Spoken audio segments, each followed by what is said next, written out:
Welcome everybody to another edition of the In the Paint Show, episode 175, the first of the Happy New Year 224. Kicking in the new year with a new episode right after these late college football semifinal games. We're shooting on a Monday night right on New Year's Eve. How you doing, Ani? How you doing, Chelsea? Man, I'm doing good. Happy New Year's 2024, big year. Y'all got me out here at midnight, my time, but it's all good. We're gonna have a great show. Yeah, I'm doing great too, guys. Happy New Year. I had a great 2023, so I'm looking forward to 2024. If it could top my 2023, then it's good money. So I'm excited and happy to be back with you guys. So awesome. Yeah, 223.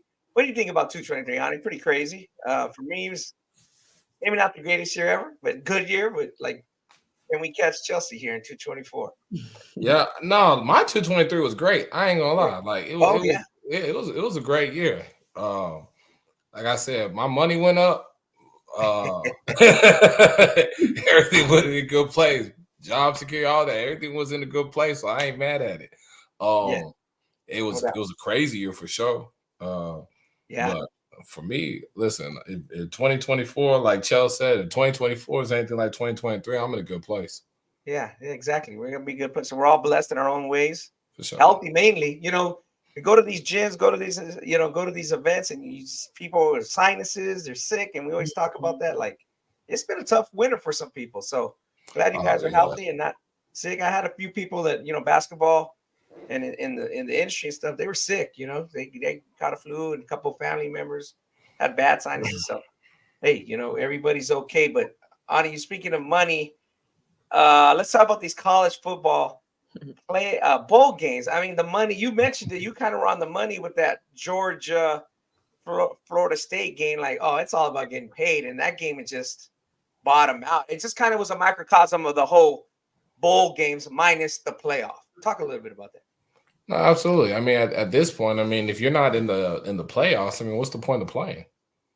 Yeah, I mean, it's money. I mean, you're gonna have to get paid to play. Like, I'm not going to win a national title, so what I'm playing for, especially if someone that's going to get drafted or what was that one game where the kid, it was Western Kentucky, where the guy was in the transfer portal. He said he's going to hit the transfer portal, and he came in the second half. It helped. He had like 5 touchdowns in the half. I mean, this is what we're going to see in bowl games. Like, this is the reality of bowl games now. Like, it's money. Dudes going to be hitting the portal before the bowl games. You're going to see dudes come in the second half, dress up, put up, like he did that, and he probably got his money up even more for what he did in that bowl game. Like, it's all strategic. Like, all this is about money for these players. It's a business. This is just college professionals at this point. Interesting. Wow. Yeah, it's changed so much. The other bowl games, especially because that Georgia Florida State, people were kind of interested in it. It just didn't mean it. Like, if the 27 players or 23 players were out, I know you kind of talked about that, Chelsea. Like, it's something's got to change. Obviously, the playoff games are good. The semifinal games have been good the last few years, where they were kind of blowouts in the first 6-7 years of the thing. But the other games, it's something's going to change, or something's got to change. For sure. Yeah, absolutely. When I saw how that Georgia Florida State game was going, I'm like, okay, I see how it's going to be. I have no interest, honestly, in any of these bowl games. I did happen to watch the semifinals today between Texas and Washington and Alabama and Michigan. And, that was a pretty entertaining game. Both games actually kind of went down to the wire a little bit. Alabama and Michigan went into overtime. So I think, that it's not exceeded expectations, but, held up, like, people will be okay with those performances. And I watched, and, it was decent.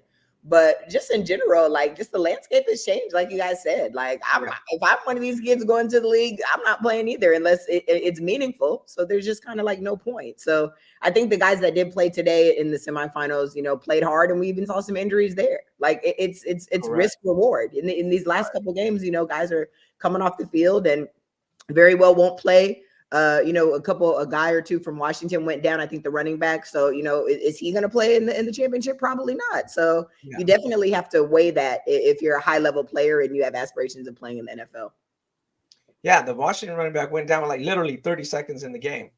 Right. And they now they won, they advanced, and they beat Texas. So they're going to play next Monday night. We'll see his injury report. That'll be ironically, a Rose Bowl type matchup, Michigan versus Washington. We talked about that like in the last year of the Pac-12. It's just so ironic that it's like you have a traditional Rose Bowl type matchup for the national championship. That's just it's not surprising. Washington's played good the whole year. Michael Penix was terrific in the semifinal game. I mean, he's just a left-hand quarterback making all the throws. Just Ani, I know you were kind of watching a little bit. And Chelsea, you were locked in. Like they just Texas couldn't stop him. At the end of the day, they couldn't stop that offense. So let me ask you guys this real quick. So did the committee get it right? Now that we've had a chance to actually see the 4 teams that played today, the teams that were selected, I personally told Ronnie when we were kind of going back and forth that I would have rather seen Georgia, healthy Georgia with the players playing, obviously, than, this Texas-Washington game. But I'm just curious about your guys' opinion. Based on what we saw today, what do you guys think about the committee's, final 4 teams and did they get it right? Go ahead, Ani. Yeah, I mean, are they the 2 best teams in that are in the championship? No, I mean Georgia should have been in there, but I mean I thought they did a quality job. I mean, look how Florida State got blown out, even though dudes were missing. I mean, they were as close as they were going to be.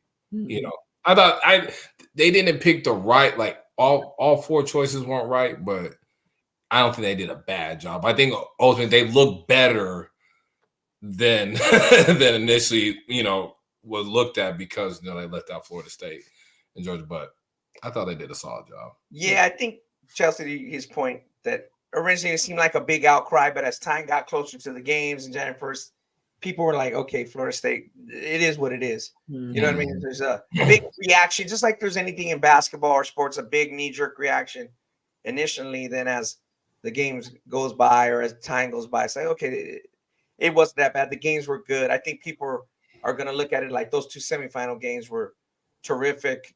Michigan advancing over Alabama in overtime, stopping the run on the 4th down in overtime after they scored. That was just back and forth, 27-20, and then 37-31. But it looked like Washington was just like in control. They never really trailed, but Texas made it interesting. They definitely made it interesting, but Washington never trailed and they were in control for most of the game. So yeah, we'll see that game on next Monday night. What do you think just about, like, we're shooting here pretty late on the first? Can those games would they be better on separate days? Or, that's a lot of football with commercials and you're trying to stay involved. I mean, everybody's got to work. A lot of people got to work on the second, depending on what day it is. But are those, Chelsea, should those 2 games be on the same day, maybe one day and one the next? Or is it just, hey, it is, if you're a football fanatic, you're going to lock in and watch it? It's a lot of football. I think they could be on the same day, but they need to start the games earlier. So I'm on Pacific time, and the first game started at 5:00, I believe. 2, so it's like, ooh. What time did it start today? The first game. A little earlier for y'all. Yeah, a little early. So like 3:00, 2:30, and 5:30. But that's 8:30 East. Yeah, I think the games have to start earlier, and if it's not realistic to do that, because like you said, they're trying to get the commercials and everything in, then it needs to be on 2 separate days. Today's Monday. I know you don't want to kind of conflict with, I guess, NFL, but you need to be able to stagger it, and I think it'll help with viewership and stuff like that too. Like, I'm personally, if I'm on the East Coast, I'm not staying up till 1 a.m. to watch those games. There's no way. You've been big. If you've been big chilling for like a week and a half, depending on what days, you got to go to work on the second. I'm gonna stay up till 1 o'clock to watch that Washington Texas game. No, absolutely not.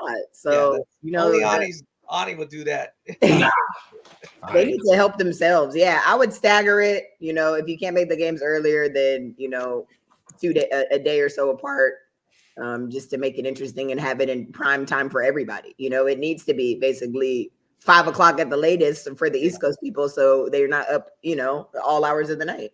Yeah, just if it would have started at 1 p.m.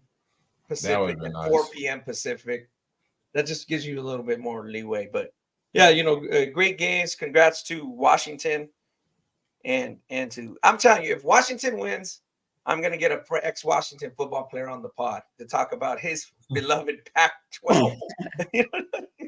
It's just that'd be a good sending off of the Pac-12. Yeah, I mean, we've talked about it, and it's just what a thing to blow, and what a thing to waste. But let's move over to a little bit of hoops.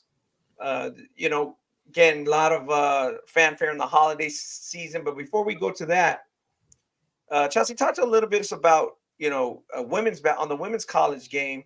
Seems like JuJu Watkins from USC and just that team in general, and UCLA. There's a lot of interest.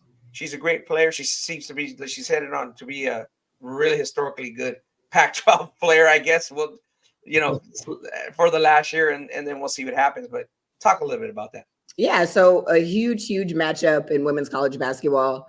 Two undefeated teams in USC. I think they're ranked number 6, and UCLA number 2 went head to head Saturday evening. Great for women's basketball. I mean, that's the main thing that I can say. They sold out Poly Pavilion. This is the first time those two teams have played against each other undefeated in since I can't even remember the exact date, but since 1987. It's been decades since those two teams matched up, and we're top 10 teams in the country and undefeated. So very highly anticipated matchup, specifically because USC has the premier freshman in the country in JuJu Watkins. Incredible player, but she struggled. I mean, I watched the game from start to finish.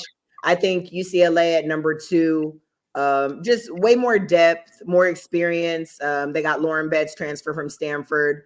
They got Kiki Rice, who was in foul trouble early, but they just have a lot more notable players on their team. And JuJu has some solid players around her, but it's really just kind of the JuJu Watkins show. And, I can tell that she's super competitive and she wanted it, but definitely kind of forced up some shots that, she probably shouldn't have taken. And in a scenario where they weren't all on her, she probably missed some shots that she would usually make. So I believe she had, 27 points on 24 shots. So it wasn't her best outing, but she is 100% one of the premier just players in the country, even though she's a freshman. So the game was just good for women's basketball. Like I said, packed house in Poly Pavilion. The stars came out.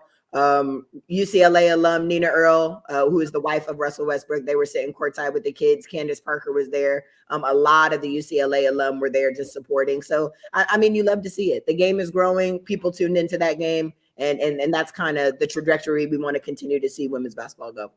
Sure.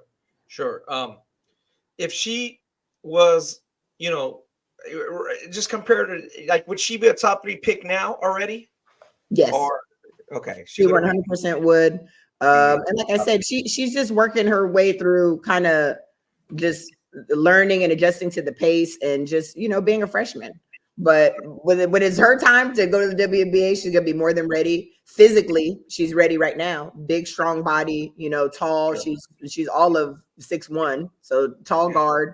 And just super skilled, but there's still a learning curve and there's an adjustment to make at every level. I don't care what anybody says. A lot of times it's just very difficult to go in any new league or upper echelon league and just hit the ground running. And she's done an exceptional job so far, but you see when she, plays a really talented team, it's not going to just be sweet. So UCLA kind of controlled the entire game. JuJu had great moments, good flashes. I think she had 18 points in the first half. But you saw her struggle a little bit. But just overall, she is, everything that USC has been hoping for. She's getting comparisons to just Lisa Leslie and, Cheryl Miller. And when you're in the conversation with those type of people, you're just destined to be great. Yeah. Ani, any thoughts on that? Just any, great player. Obviously, you want to see her do good. And I'll tell you this, though, Chelsea. Lisa Leslie, she don't play like Lisa Leslie, right? They're just saying that's her. No, exactly. Yeah, she doesn't play like her, but you get it. I got you. Yeah, no. I got to watch JuJu some during the beginning of the season. Really, really talented. It's almost like you wish there could be one and done in the women's game. She can really, really play. I was like, this is a pro. When I watched it, I was like, oh, she a pro. I mean, it's great for the college game, but for me, it was okay, yeah, this is, I don't want to say generational, but it's just one of those, when you just see someone that's okay, they're a pro, and it's oh, they got to play 2 more years after this year, go win your national title, but she really in my mind, I look at like the men's game, like, okay, she after the season just be done, get ready for the WNBA draft. Like her game, she's very mature. She gets the spots. No, she struggled against UCLA, but just, you know, she plays with a fire. She also knows how to be poised. She knows how to lead. You know, for someone like her age, that was really impressive. She knows how to play making and create, even though she has some ways to go, especially like learning like second, third line of defense and stuff like that.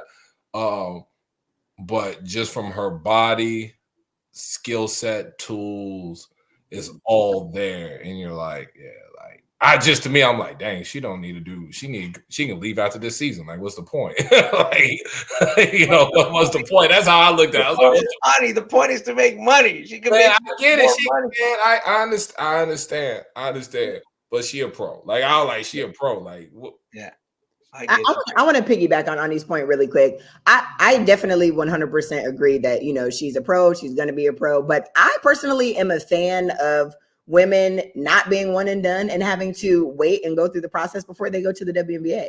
And I think of it that way because just the way that the WNBA is set up, it's just really difficult in general. There's not enough spots. There's a lot of talented players. Like, it's just hard. With the WNBA, it is not set up for girls to just do one and done and go to the league. Like, it's just not set up that way because of just the way that the league is built, the limited space. We see top draft picks get cut all the time. And obviously that would never happen to her.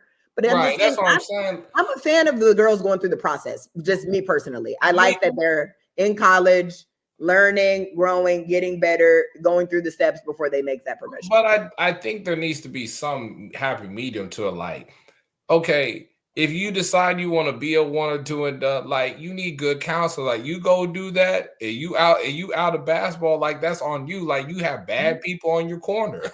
Yeah, my point would be, Ani, what do you need good counseling for when you're making $75K? Like, what's no, I get it. It's a little different. It's a little different. Like, you don't. She gonna make a lot of bread though. Like, she gonna make a lot. Yeah, of she bread. is. Like, she gonna make a lot of bread. Like, when she a pro. Like for me, just with her, I'm just like, dog. Like, she don't need to play. Like, can they make the rules just for her? Like, you can be one and done. Like, you know what I mean? Like, she can be one and done. Like, I literally looked at. I was like, man, this is a pro. Like, this is a pro. Like, I just looked at it. She a pro. Like, she's talented. I agree. Well, yeah, it's just. Here's one thing I would like. You know, we've seen it over the years. We're like, okay, Kobe Bryant had his struggles in his first year at the Lakers. You know, LeBron was like really good and ready. A few others, you know, Jermaine O'Neal sat on the bench for a long time with Portland, then he blossomed in Indiana. And you see some struggles with some teams recently, like we've talked about Houston and some other young teams. Like I to your point, Chelsea, I wouldn't want to see 19 and 20-year-old girls running around the WNBA. It just doesn't. I don't think it would be the best product. I think the best product is the one they have now. You know what I mean? Like, and this, you know how the NBA went young for many years. Like, a lot of young teams, and a lot of them don't do good. I agree with you on that point. Like, go to the process, get more mature, get in and be a little bit more ready. But 3 years. Yes, Ani. Like, no, you can't do 2. She's going to the league. She's getting her NIL. I like personally, like I was talking to somebody else about this the other day. Like, I'm in obviously a WNBA fellowship program with Nike. Like, they're able to do this program, one, because obviously we're not making the money that, you know, the men's players make too, but they're also able to do this program, Ani, because we all have degrees. All the women have degrees. You can get a degree. Listen. I know a lot of cats that are one and done. They go to college. No, Ani, how many people do you know really go back to school? Ronnie, you get what I'm saying. They don't have to go to school. They just go to the classes. They get sold to do their work, and they get a degree. That's all. Because you're part of the alumni. All of us women have degrees. We all have degrees. So I'm saying I love that for us because we don't make millions of dollars. But not everyone's a one and done. I'm just saying the ones that can do it and thrive, they should be able to go. Okay, but how many people could really do that? Just one girl in the last.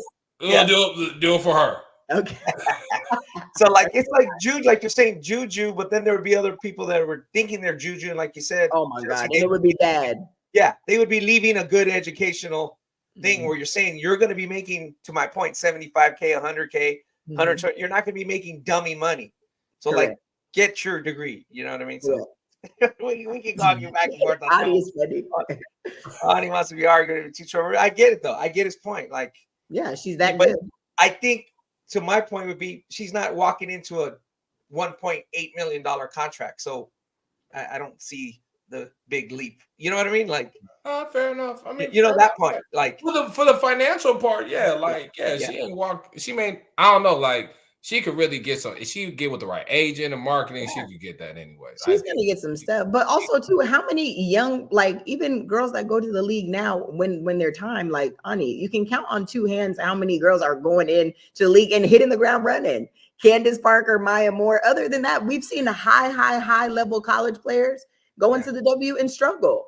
Think about it in their first year. Yeah, but she Skylar Diggins, Kelsey Plum, like the list goes on and on of people that had to adjust and learn. So if you think an even younger person is going to come in there and just dominate the league, she ain't gonna dominate, but she'll be pretty damn formidable. Good. I think formidable. Yeah, but that would be what's up. Like at her age, and she did that. That'll be what's up.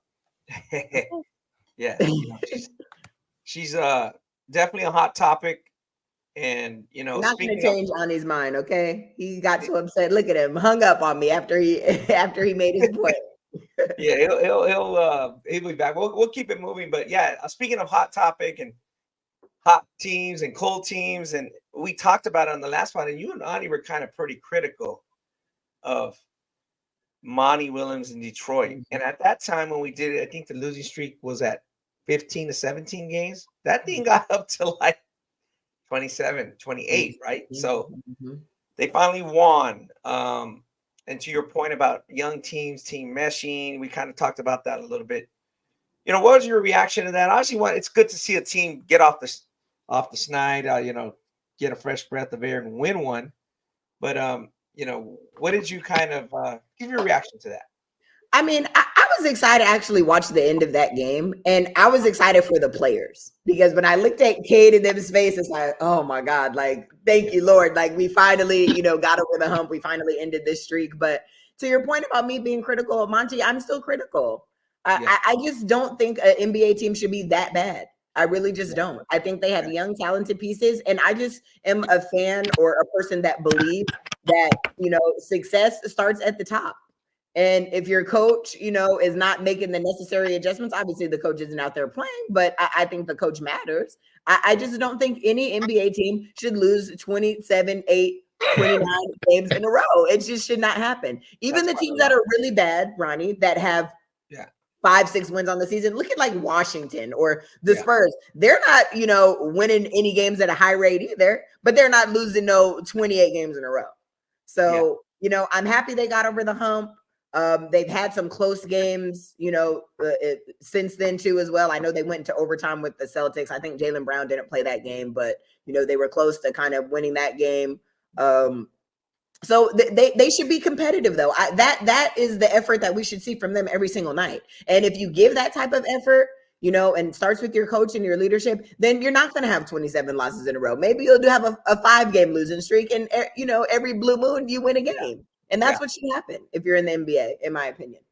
Correct. Because you think if somebody's 2-8 in their last 10, that's bad, right? But 0-10 is way different because that, like you said, that 1-9 or 2-8 ends a losing streak. So if you're winning, even if you're bad, but you're winning every 4th, 5th game, you're still trying to be. You have like, we're in the hunt. Let's get better. Let's go on a 4 or 5 game winning streak. When your losing streak gets up to 20, 21, I can't imagine what that is. Like he starts, And how, how do you not win every 4th and 5th game? Because every 4th and 5th game, though, Ronnie and Ani, you're playing teams that have 4 or 5 wins as well. You're playing Washington. You're playing, it's not like you're playing a top contender every single night. Yeah. So surely you should be able to beat somebody.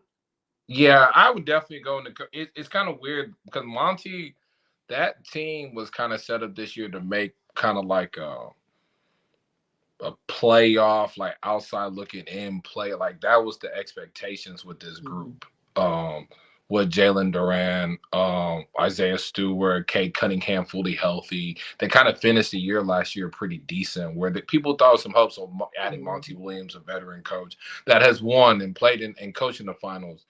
The expectations were to be like maybe 11 seed, fighting for that 10 seed, maybe could potentially be a play-in.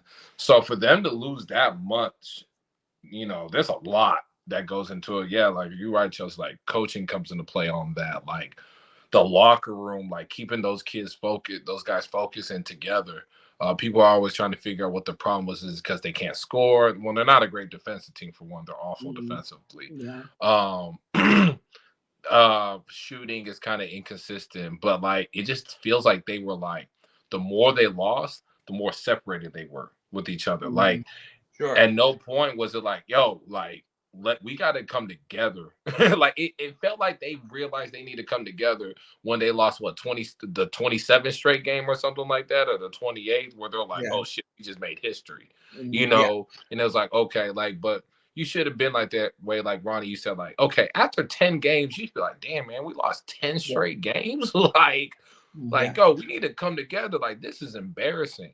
It's almost like, where's your pride? Like, where's some of these things like that in the play? So I blame the players. I blame the coaches. Like, Monty was supposed to come in, and I'm not saying they were supposed to be a playoff team, but they were not supposed to regress with the healthy Kate, with the healthy Kate Cunningham. That wasn't the point. So that's just very odd.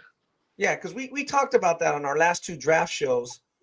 Our draft show party that we have in June. Like, we like some of Detroit's players. We're like, this is some good picks. They should be better. They're gonna get better. I vividly remember us three saying that, and like, that ain't happening. You know, it's like it's like you said, they kind of got worse. And so from the coaching standpoint, I'll ask you, Ani. From a player standpoint, I ask you, Chelsea. Like, if you go on a bad losing streak, what's the one thing that you remember that stands out about it? Is it just like, do you guys doubt coach, or do you start doubting each other, or do you bicker, or like, is the weakest link the one to blame that gets the big blame? You know, what do you remember if you guys were on a slump? And then again, it may not have been 19 in a row or all losing, but maybe you lost a lot of games, and then Ani, like, coaching, you know, what starts creeping in your mind, like, oh damn, do my players, you know, do they still trust my word, believe in my word? So Chelsea, I'll start with you. Well, I've only had one, like, really, I guess, bad losing season where I kind of finished under 500, like, in my professional career. And, you know, to me, I knew that it wasn't going to last forever, because I knew the mentality of the girls in the locker room, and I knew the mentality of me. Like, the reality was we just weren't a good team. But it wasn't the effort, you know, maybe it was the coaching, because just coaches overseas in general, or at least in the league I'm in, you know, are just not that strong. But like you said, it just comes down to pride and stuff. Like Ani mentioned, you can win a game that maybe you're not even supposed to win if you're just playing hard, and that's the mentality on that night. So that's why I just feel like it's, you know, it's kind of unacceptable, because when I look at players who have had really good, like, Cade has been hooping. Like, you can't really say anything about him. He wants to win, and you see that he's trying to rally, but you need those people in the locker room to be with you. And I think if you, like you said, like Ani said, it took them so many games to like wake up. But if they would have did that, you know, a month ago, then maybe we wouldn't be having this conversation. So I definitely think that it wears on you because you're aware of the situation. But at the same time, like, you know, unless you're just never supposed to win in any of these games, which is not the case with Detroit, like you have to, it's really up to the players too, to just kind of decide that, you know, we're not going to win. And we see in sport that we're going to win. We see in sports all the time, crazier things happen. People upset people all the time. People win games that they're not supposed to win, and, you know, and vice versa. So like I said, I think that it's definitely deflating when you're on a streak like Detroit is, but, you know, at some point in time, you have to decide that, you know, it's not going to be like this with your effort. And I don't think that they've all had the same type of effort and want to across the board, which is why they're in their situation. Yeah. From a coach standpoint, the most I've ever lost in a row was 3. I haven't had a losing season as a coach, thankfully. But when I lose one game, it's like, man, what did I do? Like, what could I have done better? This, that, and the third. When it got to 2 or 3, you really got to look at yourself and like, what the hell am I doing? Like, what's going on? What are these players like? And you do look at the players ultimately, because like, man, I'll just go back. Like, I remember 2 years ago, we played in a session in Colorado. We lost 3 straight, had no business losing that game, right? Like those games, but it was all close games, you know what I'm saying? And the last one, but you can tell the team was just kind of coming apart. Guys who kept making stupid mistakes, and you're like, okay, like, why did I keep this dude in the game? And he kept doing dumb shit, you know. You know, does the team still believe in me, or they still listen? Are they still listening to me? Because when you start losing games or you give up a lead or something like that, and guys do their own thing, or guys aren't, you know, just locked in like that, then you got to look at, okay, are we practicing the right way? Or, you know, are we pre-gaming the right way? You see what I'm saying? So a lot of things, like for me specifically, I look at myself and like, what could I have done better? Right, even when you know your players are full of shit. You know what I mean? Like, even when you know, like, because then you got to be like, okay, well, why are they acting this way? What could I have done better for them to mentally be more prepared? What could I have said? So, like, a lot of things, even as a coach, even when you're not really supposed to take it really ain't your fault, you take that. Like, it is your fault. You know, if your players aren't listening, you got to find a way to put guys on the court that are listening. Yep. If guys keep making boneheaded mistakes, you got to teach them. You got to make them. You can't put them in situations where they're going to keep making boneheaded mistakes. Mm-hmm. So that to me is the biggest part when it comes to just the coaching aspect of all that. Yeah, that makes sense. Yeah, that's a great insight there. You know, that's kind of what crazy. Like, you know, there's been a lot of great ball in the NBA, but that was kind of one of the bigger stories in the NBA and since our last pod is, you know, what was going on there with that losing. It's just like you said, that's a big number. People, even casual fans, will be like, "Dang, how many? Like 25, Right. 26?" That starts like, whoa. And then you see Monty Williams in press conferences. It's just, you could tell he's just like, it's a difficult time. You know what I mean? And that's, coaching is a fickle thing. You know, again, what you're looked at in 1 year is not going to be the same. No. In 2 or 3 years. Like, same thing before this team, the worst team that I can remember, I remember the record because they didn't win 10 games. The 70, you know, 72, 73, 76ers were 9-73. Then, like, a few years later, they got better. Their sporting circumstances completely changed. The Charlotte Bobcats group. Yeah, there was a couple bad ones where like 10-11 and whatever, you know, 69 or whatever it is, 70. You know, so it's so Detroit's 3-30. What's your guys' prediction of how they're going to finish the season? Woo! They'll win 8 games. 8? I think because when it gets to like the last end of the season, where those teams sitting out like 8 of their guys and stuff like that, they'll get a couple cheap wins there. That's a lot. That's a bad record. I mean, because the losing streak. Basically, the losing streak was more than a third of the whole season. Yeah. Right. Yeah. It was. Yeah, 90 games is basically a third. You know, so it's like that's insane, right? 40. That's only 35% of the season down there. But yeah, it's going to get to 9-73. I don't know, but they can turn it around in the future. I mean, nothing stays the same. Things are always changing. You make the right pick. They're too good to be that bad, though. Like you really think about, like, they're too good to be, like, y'all can't be that bad, bro. Like, y'all are too talented to be that bad. Like, those teams that we're talking about, like, that Bobcat team sucked. Like, wasn't Gerald Henderson the best player? Like, come on now. Like, you know, like, that's 16. I mean, I can't name not one player on their team. They were awful. Like, come on, bro. Like, well, let me ask you guys this. Like, in Chelsea, you watch a lot of games when you can, and as a fan, and there's going to be are the top 12 to 13 teams, or the teams battling for the 8 and 9 and the playing, are they all really that much better? Like, I think maybe I'm answering my own question, but like, are those top teams just all that much balanced and better than maybe they were in the past? No. I think that there's a handful of teams that are kind of on another level.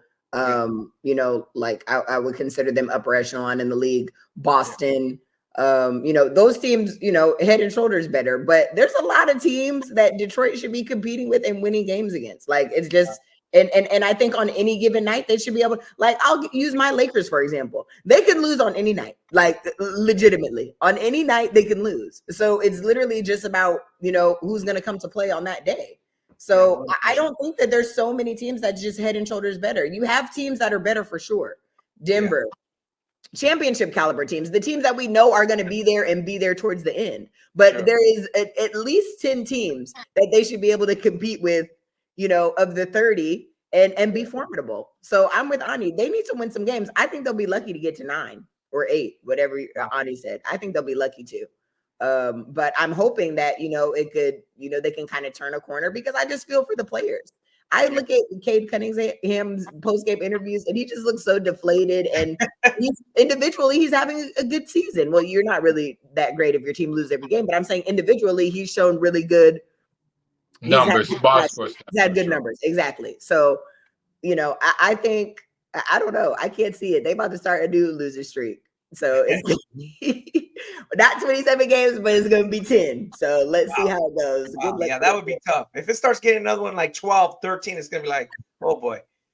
So on that note, like just said, that 76ers team that went 973, they drafted Doug Collins, and they had another first round pick who was Raymond Lewis. We had a podcast about his unique story, and he never played for the team. But I think the bigger point was that the world, like, they move on. Teams move on. They got better. They got Dr. J eventually, and they eventually won. So hopefully Detroit can turn it around, and other teams that have been bad lately, Wizards, he's the Bobcats, Hornets. They've been kind of bad lately. Maybe they can turn around. I think the Spurs will. Most people think the Spurs will, but we'll see. This remains to be seen. So speaking of Cade Cunningham, let's talk about the City of Palms.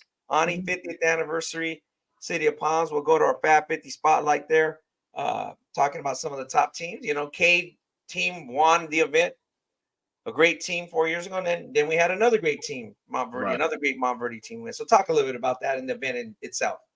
Man, that was my first year being at the City of Palms, and I ain't gonna lie, like, it took me a minute when I came back to Texas, just kind of like the level of basketball, and no offense, like, it was just like that level of basketball was different, just from top to bottom. Montverde was obviously really good. They won it. They beat Lehigh. That was a really good game. I think Lehigh is probably, to me, like, that's one of the few teams in the country that can actually really compete with Montverde. But Montverde still show they're still, they're better. Cooper Flag, of course, doing what he does, showing his versatility, really making an impact on the defense and showing improved perimeter jumper. Liam McNeely, Dare Queen, Rob Wright, who one of my favorite point guards in high school basketball. Montverde is just loaded, but I was really impressed with, like, Lehigh. It was my first time really getting to see them, how low they are with VJ Edgecombe. You got the brothers. I forgot. I'm drawing a blank. Dylan and Kaden Mingo. James. I mean, they're the kid that's going to Florida State. They're really talented, really well coached. Columbus kind of struggled some, even the Don Bosco game prep. I know they Dylan Harper. He really showed I had like 39. And by the way, to me, guys, like, Dylan Harper has an argument as best player in the country. In that class. Like, it's something, like, for me, he's number one. We talk about Cade Cunningham, he gives me Cade Cunningham type vibes. Wow. Dylan's legit. Now, Coop's number one, but if someone said Dylan Harper's number one, I wouldn't argue it. But you also got to see some of the other good teams, Ronnie, like McEachern, like Ace Bailey. You got to see Caleb Holden, his group, out of Alabama. But I got to see a lot of really, really good talent. Matter Day. Man, just kind of it keeps going and going and going. Like, every team's very good. Every team was really good. But I would say Montverde, definitely. Linkier was in there. Got to see Trey Johnson. I mean, kind of playing more off the ball and showing more of his scoring prowess. But City of Palms is really good. The team that everyone expected to win did win it. But I think what I really came out with is, like, a team like Lehigh. I think they have a really good shot if, when they go against Montverde again. I think that they're one of the few teams that could actually beat them. Okay, yeah. So do you think, I also got people were telling me that Paul the Six looked really good, and it was pretty close. And are they Montverde? Are they beatable, basically, on a good day? Are they going to win pretty much? They're beatable. It's that front court. I mean, I think if you can just if you can be even in the front court, I think you can win if you have a high level backcourt. Not saying like, Montverde has Curtis Givens and they got Rob Wright. They got some talented dudes like up top to bottom, but I think it's the front court that really makes a difference. With Derek Queen, Liam, Coop, Asa Newell, like it's hard to match up against that. Like people probably got like two guys that can kind of hold their own, but then they come off the bench and then there's, you know what I mean? Like they're just so deep in the front court. That's what makes it hard. But I think they're beatable. But the team's front court has to match even. You're not going to beat Montverde's front court. Like, you know what I mean? Like, you're not going to outscore them, out-rebound them. But if you can be fairly close and your backcourt play has to win it. Got it. Yeah. Got you. Yeah, it was the 50th anniversary. Our guy, Donnie Wilkie, the event director, he did a really nice program. Him and Clark Francis, my buddy and our former guest, he's been named the all-tournament team for the last 30 years. He's been going pretty much every year. And the program is very nice. They sent it to me, and they did a story. I want to read it off real quick. They're just talking about, like, 50 greatest players. The 219 Montverde team. They said the 5 best teams were the 219 Montverde team, Crenshaw 93, which I saw that team play a lot. I was a junior in high school.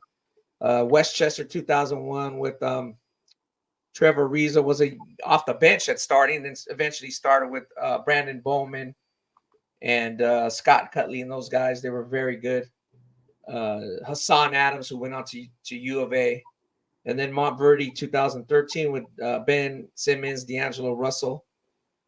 They won their second of the 5 City of Palms that they won. And then Miami Senior was kind of the team that kind of like, oh, okay, who's Miami Senior? So Udonis Haslam was on that team. They beat Mariner, and then they beat in the opening round. Then they beat St. Pat's for the championship. So I was like, oh yeah, Miami. He thought Miami Senior was the 5th best team in those last 30 years. So just wanted to read off I guess I'll do 5 or 10, the 10 best players that he felt had the best performances there. Teddy Dupay of Mariner played for. I mean, Teddy Dupay was such a good shooter in high school. I don't know if you guys knew too much about him at Florida. 5'9" white kid, just shoot the hell out of it. Austin Rivers, which makes sense. Austin was just like a mixtape legend. Yeah, Austin had some numbers, and he played at City of Palms a lot because obviously he was from Winter Park, Florida. Big baby Glenn Davis was pretty surprising, but his team reached the championship game. He's the leading scorer, 29 points a game, and rebounder, 16.3. So University Lab Baton Rouge. Big baby had a really good tournament. That was awesome to see. Ben Simmons, he had 4, which is kind of, don't need to spend so much time on. He was obviously a great high school player. Kenny Boynton from Pompano, Eli in Florida. Kenny Boynton was really a good scorer. I'm sure you might have seen him, Chelsea at Foothill or one of the Vegas tournaments, if you remember him. That boy could really light it up. Randolph Childress, who went to play at Wake Forest. He was 6th on the list. Thrilling triple overtime win against Norman Marbury from Lincoln of Brooklyn. That's Stefan's older brother. So Norman was really good in high school. And they beat him on a triple overtime shot. So Marbury hit a shot with 6 seconds remaining to make it 68-67. Then Childress hit a 3-pointer at the buzzer. So a great high school player and college player, Randolph Childress. Nick Calathis from Lake Howell, Winter Park, great player, 30.7 points, 3.0 assists, 5.0 rebounds when he played. Kevin Love, who was fantastic in high school from Lake Oswego, Oregon, near where you're at now, Chelsea. Yep. Great player. 27 rebounds, 27 points against Dominguez in the quarterfinal. Pretty nuts that how good he was in high school. Sharif Cooper, who we've talked about on this pod before, they won the championship game. He had 42 points in the quarterfinals against Hudson Catholic. And then Lonzo Ball, who propelled Chino Hills to that big, huge following they had when they won the City of Palms. Everybody's like, oh, this team's going to be legit, might win the whole thing. And they eventually did and went undefeated. So they had some close calls. That's pretty interesting when you talk, because a lot of people mention them, Ani, about like how great they were, and they have 3 pros, and they had some close calls. And that national championship team could easily have lost. And they did it, so give them credit, 35-0. But like they won 91-90 over Jefferson of Brooklyn. Lonzo blocked the shot from like just on an out of bounds play, tipped it barely and like saved the game, They also won an early game against is it Troy Lee? Yeah, it's not Troy Lee. What's Troy Lee's brother's name? Got drafted by the Pacers. He played for the Compton Magic too. They missed the layup. You talking about not Dylan? What's his name? Yeah, I'm saying Troy Lee, but that's his older brother.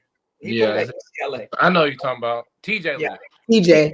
Yeah, TJ was really good. So TJ threw a pass to his teammate wide open, missed the layup. So that's how close things can be in terms of like, oh, this team's great. They have this fanfare. Because if Chino Hills loses the game, maybe some of that like following doesn't happen. Right. You know what I mean? So it's very interesting. So obviously can't read it all, but you guys get a chance to check it out. People out there, 50 years of that tournament, those were the top 10 guys, but pretty awesome. Chelsea, how did let's switch gears a little bit. How was the tournament you went to up in Schwab and anything else you saw? Yeah, so I was at Schwab this past weekend.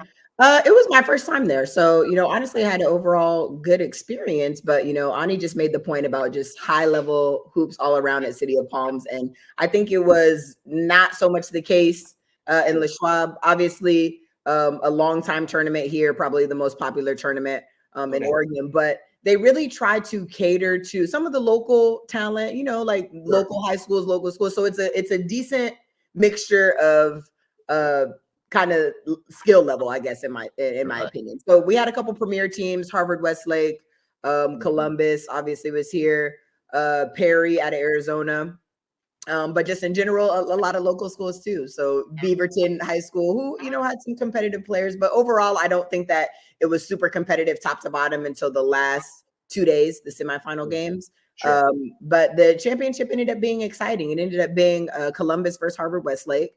And there was a lot of high-level players on the court. Sure. I'll give kind of like a little recap of kind of just what I saw. Harvard Westlake, obviously led by Trent Perry going to USC. He had a very solid tournament. I mean, just leadership, shooting ability. He's a high-level kid. Definitely was impressed with him. But I was actually the most impressed with his teammate, I believe, Nicholas Pimena. I think that's how you say his name. Just the skill set, the poise, made a lot of big shots for Harvard Westlake over the weekend. And he was definitely ended up finishing all tournament teams. So he was somebody that was special. On the other side in Columbus, who actually ended up winning the game at the buzzer, it went down to the wire. When I feel like Harvard Westlake pretty much controlled most of the game, Columbus was able to squeeze it out at the end. The Boozer brothers, obviously, great players. Cam struggled a little bit to me. This was kind of my first, I guess, championship game watching him. I got to watch him a little bit previously in the semis and the quarterfinals. But just the pace of the game was going really fast. I felt like he was just a little bit too much on the perimeter when he could have just kind of dominated inside. But the way that game was going, he was kind of settling for jump shots. And not that he wasn't effective, but I felt he could have been a lot more effective if he was just in the paint. They had Himenia guarding him. Obviously, he's superior in size and probably the biggest kid on the floor on most nights. So, I feel like you should just get your bread and butter, under the basket. And I think that he could have did a lot more of that. Really impressive guard play from Jace Richardson. One of, the two Richardson brothers play for Columbus as well. Jace, the older one that's committed to Michigan State, I believe. And his younger brother, Jackson. Jace, he's high level. I mean, just the poise, shot making ability, craftiness.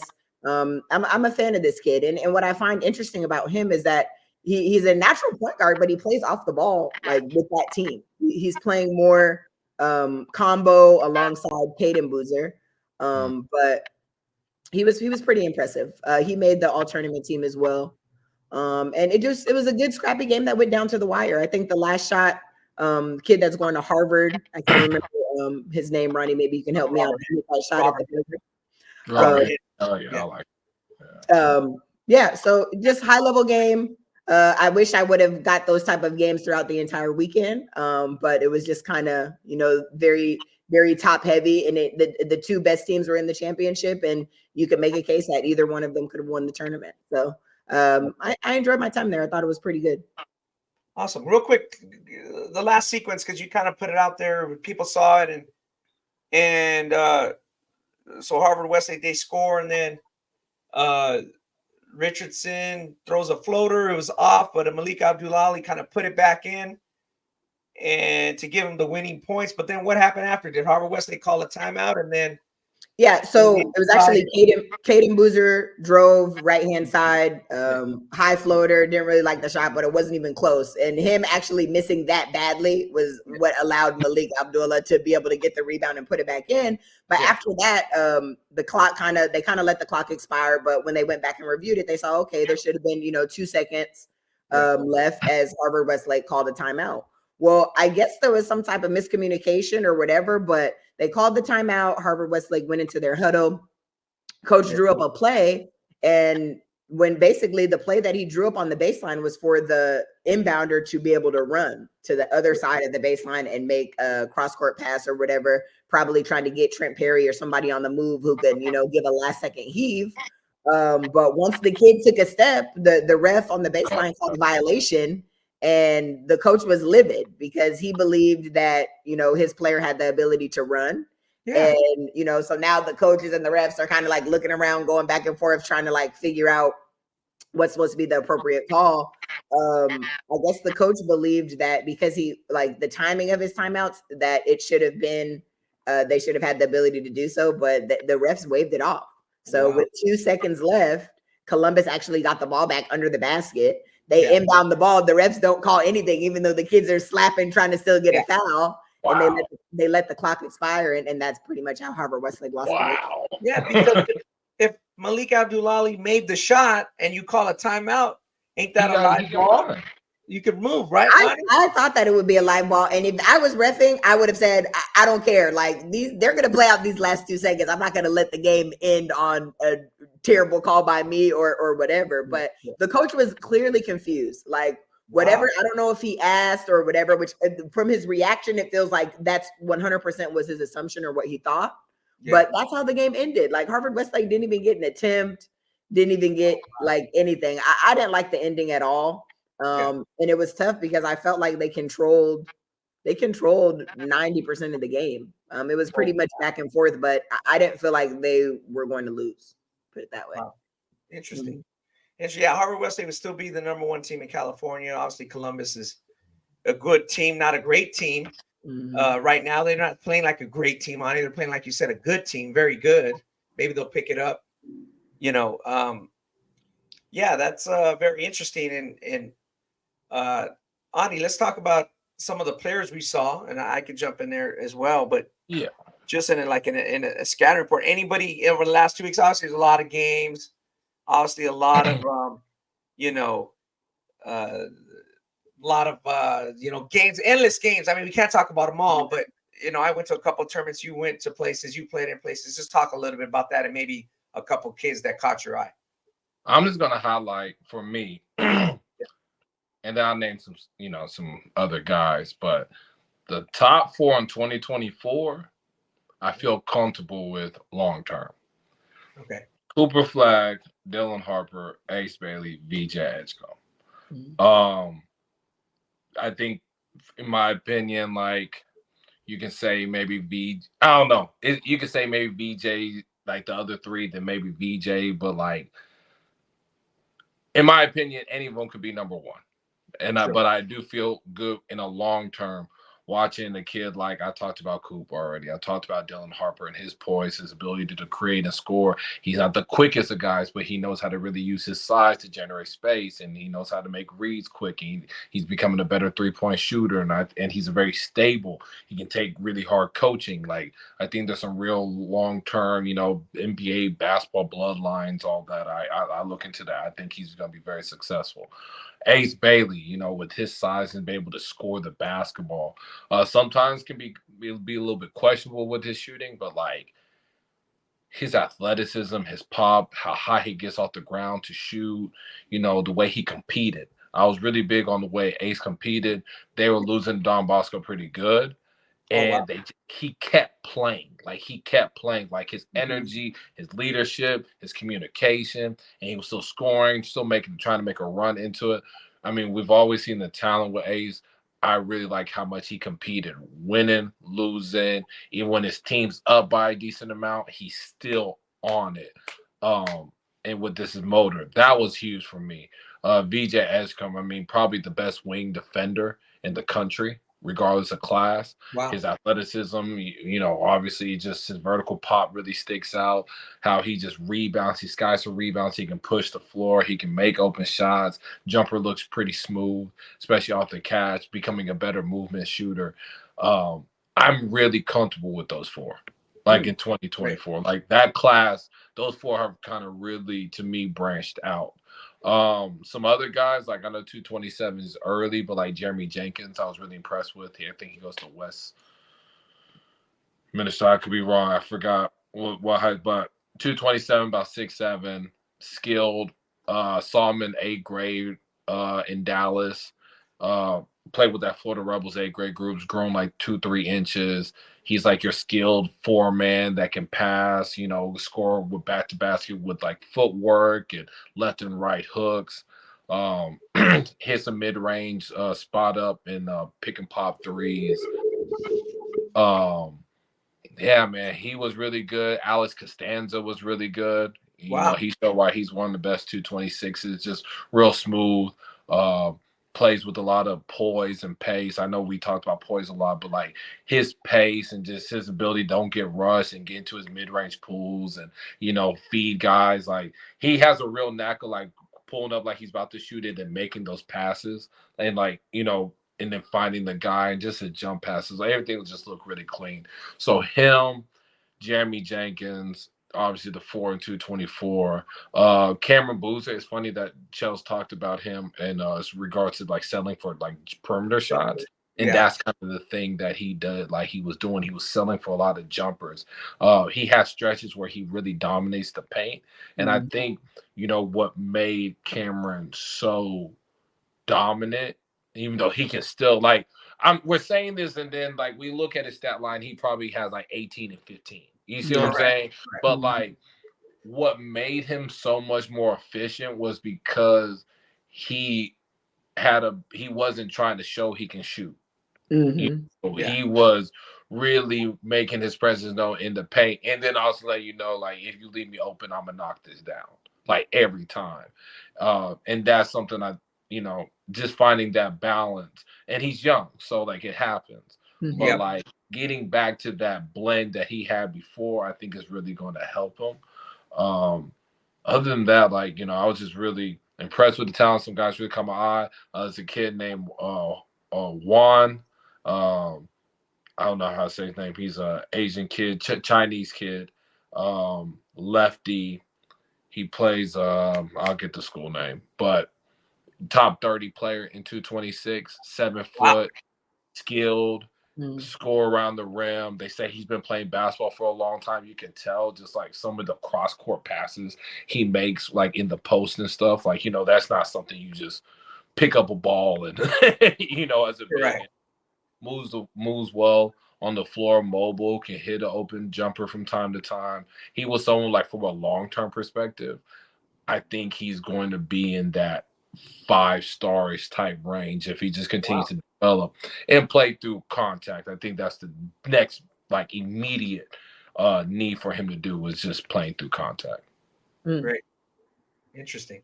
That's a lot of great names. I would add, like you said, you Chelsea's mentioning Boozer and you are as well. And it's like, yeah, we're making it in perspective that he was a national player of the year as a sophomore. So it's not like he's bad or, you know, we're grading him different. Let's be honest. We're grading him different than 99% of the other high school players out there.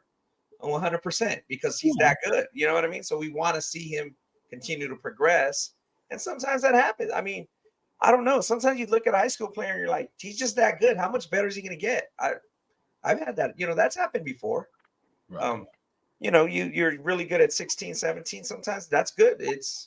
That's who you are. And where do you go from there? Obviously, there's some guys that you know, you're like, man, I don't know. Then that's if we all knew, we'd all be expert. You know, we'd all be general manager of the NBA championship team every year. But like that's motivation you mentioned. Like look at the NBA. We just talked about that with Monty Williams and those guys. We know they're pretty good players. I mean, it just, you know, motivate. You don't know for every guy how he's gonna be motivated for the next 10 years. What you know, gets him going. You know, some guys just kind of float. We've talked about players like that I've seen over the years, and you're just frustrated with like when they get to the NBA. You know, they're just okay. They're not like dang to the next level. I think again, not to call anybody out, or you know, maybe there could be a million reasons. Like I thought Darius Miles was a little bit like that. You said in high school, it was like, okay, he was a top 3 pick. Then oh god, he just was okay. You know what I mean? Right. But that's okay. He's still really good. Like he wasn't a terrible player. You know, so. I think that's going to unfortunately be the thing with Cameron Boozer even more than Caden, because Caden's like people think he's getting better. If you're the best player in the country as a sophomore, like what are you going to say about you when you're a senior? Unless you're getting 50 and 20, you know, like and that may be the case, you know. So yeah, for me and Tark, I don't want to spend too much time because we went all over these names. So we appreciate you guys sticking with us on episode 175. But I want to mention so much happened like between Tark and the tournaments I went to would be the Classic at Damien and the Holiday Classic. And you can check out the write-ups on Ballislife.com. We have some good detailed. But like St. Pius X Matthias, which is a school not very far from where I grew up. And where I live in LA, like down in California, you know, they had a really great run. They won the tournament. They beat Desert Mountain with the House Brothers in the finals. And Ani, I remember me and you talked about them at Hoop Hall. Caden House was even better at Tark than he was at Hoop Hall. Like, was he really? That dude's a bad boy. Caden House is a bad boy. You know what I mean? Like he just gets downhill, and he had an injury in the in the fourth game in the final. He got tweaked up. And he didn't start, and it cost them Desert Mountain 10 points. They were down 10-0, and that basically was the game because they lost by about 10. So he didn't see he was tight, and you can see he had a little bit of his normal explosiveness wasn't there. Like, you know, he maybe was at 80% or 75%, so it affected him a little bit. But he still did good.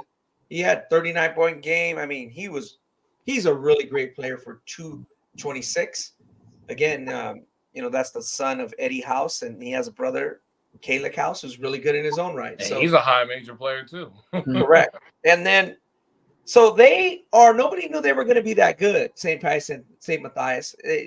Now, Tyrone Riley's a hell of a pickup they have for USF. He's going to San Francisco. Great recruit for them. He's doing great this winter. And because of that, they were in the second division at the Damien tournament. Right. So they're in the top division at Tark. They win it. Nobody really expected them to win it at the beginning, but then you go to Damien and they lost twice in the second division. Wow. So every tournament's a little different. You know what I mean? And different makeup, like you said, different refereeing. The California refereeing is a little different than the Vegas refereeing, and I know Oregon's refereeing is different. You know, those games are usually low. Awful. I was mind blown. Wow. Well, yeah, because some states they let them play, or maybe they're used to reffing really high level players, and some states there's not that many high level players. Like honestly, there haven't been that many high level teams and players in Oregon lately. So maybe that that can affect it. And if there's no shot clock, was there no shot clock? I don't know. There was a shot clock. Yeah. Interesting. Okay, so yeah, it's different. So they lose the two games at Damien. So Braden Burry's one of the best 225s in the country. Ani, I know we've talked about him. They won the Classic at Damien. They beat St. John Bosco. Brandon McCoy had a really good semifinal game, and he was kind of bottled up in the final a little bit, held to 13 points. Isaac Williamson, a 225 from Roosevelt, which is Braden Burry's school. He did a great job, 6'1", just could defend him just enough. Now, obviously, Brandon's a great high school player, and he's really good, as you know.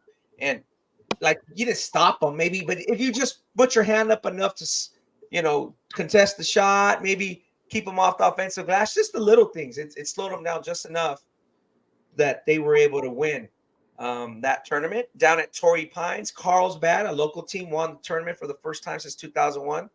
Shout out to them. Darnay Duckett is a really good unsigned senior for that group. He also won, I believe it was the Spalding division at Tark on a three-pointer. His team won, Darnay Duckett, Carlsbad. They won a division at Tark, and they won the big division at Torrey Pines. They beat Faith Family in the final, and Faith Family was kind of snake bit. They made the final twice now in the last 3 years, and they've lost in the final. They didn't look like no 8-8, 500 team, Ani. I'm not really sure what the deal is there with Coach Brandon Thomas's team. They got some talent, and I wanted to spotlight one guy on the team who I thought was very good, and I know his name, and Lamont Hartfield. Lamont, yeah, 225, and Isaac Williams, right? Isaac Williams going to course 50, and they did a good job at the game I saw, because I went down there and they beat Jay Serra, which it was a Colorado versus Colorado game commit. It was right, the kid Sebastian Rancic versus Dorian Akucheka. So that was a good matchup. So yeah, a lot of basketball. I wanted to shout out the 227s, a couple that I saw, and a few names, and we'll get out of here. You're talking about 227s, Ani, from San Gabriel Academy. Mamadou Diop, I believe he's from Senegal. He's going to be a really good prospect down the line. And he has a teammate, another ninth grader, Mohamed Torrey, here in Southern California.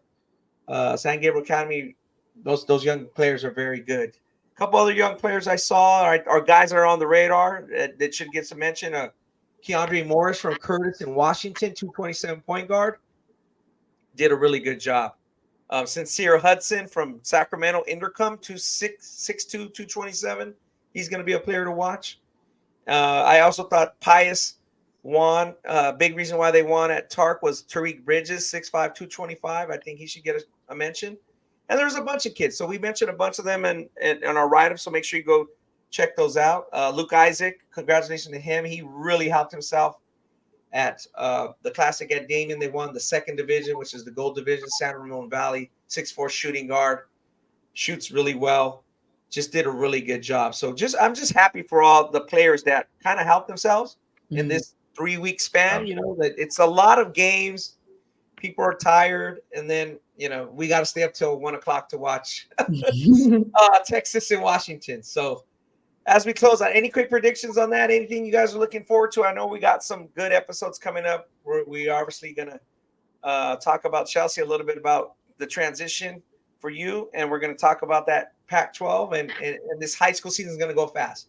But anything else you guys wanted to mention before we close out? Nah, man, I'm excited about Hoop Hall. I'm going to be in Springfield, Massachusetts. It's going to be cold as hell, but it's going to be going to be good. It's going to be a lot of high-level basketball. Really just excited, college basketball kind of getting into conference play. I'm really excited to just kind of watch that, especially Big 12. Obviously, I'm out here, so just kind of seeing what that conference championships NCAA tournament. I'm excited about all that. I think we're going to see more of what we saw last year when it comes to March Madness, especially when it comes to that Elite Eight and Final Four, where teams we have, no business, we didn't think ever had a chance to be in there, will be there. And also, what I'm interested in, just looking forward about it, just with the transfer portal, kind of what happens with that. Right now, kind of space where guys can transfer multiple times. I know the court's still having to kind of figure all that out. So just kind of looking to see how that turns out, how that impacts, the transfer portal season. I know they're going to probably try to dwindle the days where guys have to make, make the decisions. But it's going to be an interesting time. Yeah, no doubt. Chelsea, I don't know if you got anything I wanted to mention that there's no April live period, and that's to what you're saying, Ani. The transfer portal is more important. They need to host visits. The coaches don't want to be out, so they moved it back to May, which was a smart move. And that's where we are. And to both of your points, I think that's what 224 is going to be about. What's college sports going to be like in the future? And I think we're going to follow it and give you our best input that we have and get some guests to talk about it that know maybe on some of the topics a little bit more than us, and I'll be good. But yeah, it's changing constantly, so we thank you guys for sticking in. But for now, we're going to get out of here. Take care, and we'll talk to you soon. Happy New Year's to 224. Bye, guys. Peace out.